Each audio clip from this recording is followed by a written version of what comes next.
اچھا اسی کو الٹا جب کر دیتے ہیں تو یہ گلوکوگون اور یہ گریلن اور جیسے انسولین میں نے کہا کہ ان کے آپس میں ملتے جلتے جو اثرات ہیں، ایک اور ہارمون ہے وہ کارٹیسول ہے. اب کارٹیسول جو ہوتا ہے نا وہ سٹریس ہماری کنٹرول کرتا ہے. اچھا میں نے عرض پہلے بھی کیا تھا کہ سٹریس جو ہے ہونے سے ہم کھانا زیادہ کھا لیتے ہیں، پھر اس کو کنٹرول کرنے کے لیے یہ کارٹیسول ہے. اچھا اب کارٹیسول جو ہے نا جب اپنا اثر کرتے کرتے کسی خاص درجے پر جاتا ہے تو پھر ایک اعصاب اور دماغ کو کنٹرول کرنے والا ہارمون ہماری باڈی کے اندر ہوتا ہے، نیوروپیپٹائڈ اسے کہتے ہیں. تو وہ جو ہے نا ہمارے اعصاب کو کنٹرول کرتا ہے. اچھا اب یہ سارا میں بار بار نہیں یہ بتاؤں گا کہ یہ سب ہارمونز کا آپس میں تعلق ہے، یہ ایک پول ہے جس میں ایک ہارمون ایسے چلے گا تو دوسرے کے پر اثر چھوڑے گا، وہ الٹا چلے گا تو وہ اس پر اثر چھوڑے گا. تو اس لیے ان کا میں صرف ذکر کرتا اور فنکشن بتاتا چلا جاتا ہوں اور وہ بتا رہا ہوں. تو میں نے آپ کو ایک اور ہارمون بتانا ہے، وہ ہے پیپٹائڈ ہارمون جو ہوتے ہیں، یا اس کو ہم بعض کا CCK کہتے ہیں. وہ یہ ہے نا کہ ہماری فوڈ کے اندر جو پروٹینز ہوتی ہیں نا ان پروٹینز کو وہ آپ یوں سمجھیں کہ اس کا میٹابولزم کو چلاتا ہے. اچھا اب اس کے الٹا ایک اور آتا ہے PYY، وہ جو ہے نا وہ بھی آ کر ان چیزوں کو دیکھتا ہے کہ مختلف جگہوں پر جسم میں جو اثرات ہوتے ہیں نا ہمارے وہ کہاں کہاں ہو رہے ہیں، تو وہ کھانے کی ترکیب دیتا ہے. یعنی ایک کھانے کو روکتا ہے، دوسرا کھانے کی ترکیب دیتا ہے. اچھا یہ میں نے آپ کے سامنے 9 ہارمون کا ذکر کیا. ایک اور ہارمون ہے جو براہ راست موٹاپے پر اثر انداز نہیں ہے لیکن اس کو گروتھ ہارمون میں لیتے ہیں، وہ ہے ہمارے تھائرائڈ گلینڈ. یہ یہاں پر جو ہوتی ہیں ان گلینڈ سے جو ہارمون نکلتے ہیں نا جیسے تھائرکسین جسے کہتے ہیں وہ نکلتے ہیں، یا پیراتھائرکسین نکلتے ہیں. یہ 2 طرح کے ہوتے ہیں. تو وہ جو ہے نا وہ ہمارے ڈائریکٹ موٹاپے کو اس طرح ان کا تعلق بنتا ہے کہ اگر وہ سلو کام کر رہے ہیں تو ہمارا جو میٹابولزم ہے وہ سلو چلتا ہے اور پھر ہم کھا زیادہ لیتے ہیں اور ہم موٹے ہو جاتے ہیں. اگر یہ تیز چل رہے ہیں یعنی ضرورت سے زیادہ، میں سٹینڈرڈ سے اوپر کی بات کر رہا ہوں، سٹینڈرڈ سے تیز چلتے ہیں تو پھر یہ ہوتا ہے کہ بہت جلدی ہم کھانا بند کر دیتے ہیں. ابھی جسم کو ریکوائرمنٹ ہوتی ہے اور بہت سارے نیوٹرینٹس جو ہے نا اس کی ہم کمی کا شکار ہو جاتے ہیں.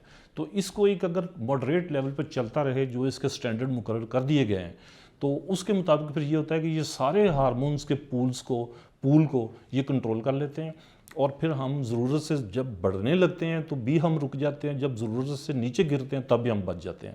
کس چیز سے بچ جاتے ہیں؟ کھانا کھانے سے. کس چیز سے بچ جاتے ہیں؟ سٹریس آنے سے. کس چیز سے بچ جاتے ہیں کہ ہمارا جو دل خراب ہونا، ابکائیاں آ جانی، یا کسی چیز کو سونگھ کر ہمارا جو ایک ذہن بنتا ہے کہ اب یہ چیز کھانی ہے کہ نہیں کھانی. کچھ چیزیں غذائیں ایسی ہیں ان کا رنگ دیکھ کر ہمیں پسند ہے تو ہم کھا لیتے ہیں، کئی دفعہ رنگ دیکھ کر ہمیں پسند نہیں آتا تو ہم نہیں کھاتے. تو یہ ساری چیزیں جو ہے نا یہ آپس میں انٹرلنک ہے. تو اس چیز میں اب آپ نے کیا کرنا ہے یہ تو میں یہ تو نہیں بتا سکتا اور نہ ہی آپ کر سکتے ہیں کہ جی ہم فلانے ہارمون کو کرنے کے لیے ہم یہ کریں اور فلاں. تو یہ تو 10 فنکشن کون کرے گا سارا دن بیٹھ کر یہی کام کرتا رہے. تو اس لیے بہترین اس کا جو طریقہ ہے وہ 3-4 پوائنٹ ہے، وہ آپ ذرا ذہن میں رکھیں. اور وہ کیا ہے کہ سب سے پہلے جیسے میں نے حدیث مبارکہ کا ذکر کر دیا کہ جب ابھی بھوک ہو تو کھانا بند کر دیں. تو یہ ایک ایسا تیر بہدف نسخہ ہے کہ جس کو آج ہزاروں سال گزرنے کے بعد بھی جس کے الٹا کوئی یعنی اس پر اعتراض نہیں اٹھا. تو زیادہ کھانے سے انسان جلدی مرتا ہے اور کم کھانے سے دیر تک زندہ رہتا ہے. یہ ایک بنیادی یہ بھی فلسفہ ہے، یہ ذہن میں رکھیں. تو جو کم کھانا ہے وہ دراصل اس چیز کی طرف اشارہ کر رہا ہے کہ جتنی آپ کو ضرورت ہے اس سے تھوڑا کم رکھیں. اچھا یہ ہر ایک کی کیٹیگری کے مطابق ہے. مثال کے طور پہ ایک سپورٹس مین ہے جس نے بھاگنا ہے، یا مزدور ہے جس نے بہت محنت کرنی ہے، تو اب وہ کہیں گی کہ وہ بھی اتنا ہی کم کھائے جتنا دوسرے کھا رہے ہیں. تو اس طرح نہیں ہے. ایک بالکل کوچ پوٹیٹو بنا ہوا ہے، ٹی وی کے سامنے 4 گھنٹے بیٹھا ہے یا لیپ ٹاپ پر 4 گھنٹے بیٹھا ہے، تو وہ اس کا ریکوائرمنٹ ڈیفرنٹ ہوتی ہے. یہ میں نے جیسے آپ سے عرض کیا کہ بھوک رکھ کے کھانا پہلا پوائنٹ. دوسرا ہے کہ ایکسرسائز مت بھولیں آپ. یہ ساری چیزوں کو اگر آپ کہیں کہ اچھا جی میں اچھی چیزیں کھاتا ہوں، میرے یہ بھی مسئلہ نہیں ہے، یہ بھی تو میں ایکسرسائز چھوڑ دوں نہ. ایکسرسائز چاہے واک ہو، چاہے وہ ہارڈ ایکسرسائز ہو جس میں ہمیں پسینہ آتا ہے، یا پھر وہ یوگا ہو بے شک، تو یہ ساری جو ہے نا وہ ہماری زندگی کا لازمی حصہ ہونا چاہیے. اور اگر میں یہ دعویٰ کر دوں کہ یہی تینوں چیزیں جو ہیں نا یعنی واک اور ہارڈ ایکسرسائز اور یہ جو یوگا ہے یہ ہمارے ہارمونل بیلنس میں بھی کام کرتے ہیں، تو یہ غلط نہیں ہوگا. اور یہ جو میں نے بتایا تھا کہ مینوپازل ٹائم میں خواتین کے اندر جو ہارمون چینجز آتی ہیں یا مردوں کے اندر وہ جو چینجز آتی ہیں، کیونکہ وہ بھی کئی دفعہ پلز ایسی استعمال کرتے ہیں یا انجیکشن ایسے استعمال کرتے ہیں کہ جس سے ان کا ہارمون سسٹم جو ہے اس کو چھیڑ چھاڑ ہو جاتی ہے، تو یہ اس کو کنٹرول کر لیتے ہیں۔ اور جو تیسرا پوائنٹ، وہ پچھلے پروگرام میں نے اس پر زیادہ زور نہیں دیا تھا، اب میں اس وقت زیادہ زور دوں گا کہ بجائے کہ ان 10 کے 10 کو آپ پریشان ہو جائیں سن کر، وہ سمپل ایک ہی ہے، نیند کا کنٹرول۔ آپ وہ ایک بالکل سٹینڈرڈ رکھیں، کس وقت سونا ہے، کس وقت اٹھنا ہے، قدرت کو مد نظر رکھیں گے تو آپ بہت کامیاب ہیں۔ یعنی سورج جب نکلتا ہے تو وہ اشارہ دیتا ہے کہ اب آپ نے اٹھنا ہے، اور جب شام کو سورج ڈھلتا ہے تو پھر اس کا مطلب اب آپ نے اپنی ایکٹیویٹیز کو وائنڈ اپ کر کے اب آپ نے سونے کی طرف جانا ہے۔ تو ویسے تو سائنس نے یہ بھی ریسرچ کی ہے کہ رات کے وقت دماغ بہت کام کرتا ہے۔ اچھا، تو یہ بات ابھی نئی نہیں ہے، میں اس کو تسلیم ابھی نہیں کرتا۔ اس کی وجہ کیا ہوتی ہے کہ ہم دن بھر کا اگر ہم نے سٹینڈرڈ کام کیے ہوئے ہیں تو ہمارا دماغ تھکنا شروع ہو جاتا ہے، اور اس وقت ہم آہستہ آہستہ غنودگی کی طرف جاتے ہیں۔ تو بیسٹ ٹائم سونے کا اگر دیکھا جائے تو سٹینڈرڈ دنیا کے جو مانے ہوئے 4 گھنٹے ہیں، وہ رات پاکستان کے مطابق بات کر رہا ہوں کہ وہ رات 9 سے لے کر 1 بجے تک ہیں۔ اچھا، اب آپ دیکھیں کہ اگر آپ کامیاب لوگوں کی ہسٹری دیکھتے ہیں تو وہ تو شاید ساری رات بھی کام کرتے تھے، دن کو بھی کرتے ہوں گے، لیکن یہ حضور پاک صلی اللہ علیہ وسلم کی ایک عادتوں میں سے ایک عادت تھی کہ وہ عشاء کے فوراً بعد سو جاتے تھے اور تہجد کے وقت اٹھ جاتے تھے۔ یہ گہری نیند بہترین دماغ کو اپنے وہ تمام عوامل پورے کرنے میں مدد دیتی ہے کہ جو اس کے ہیلدی 24 گھنٹے کا جو سٹائل ہے اس کو وہ ہیلدی رکھتا ہے۔ تو ہم نے پھر کیا ہے، مثبت سوچنا ایک ایڈیشنل چیز ہے، لیکن وہ بنیادی 3 جو چیزیں میں نے آپ سے عرض کی ہیں وہ اس پر آپ غور کریں، آپ سارے ہارمون انشاءاللہ خود ہی کنٹرول کر لیں گے، اور باری باری کسی کے اوپر توجہ کرنے کی ضرورت نہیں پڑے گی۔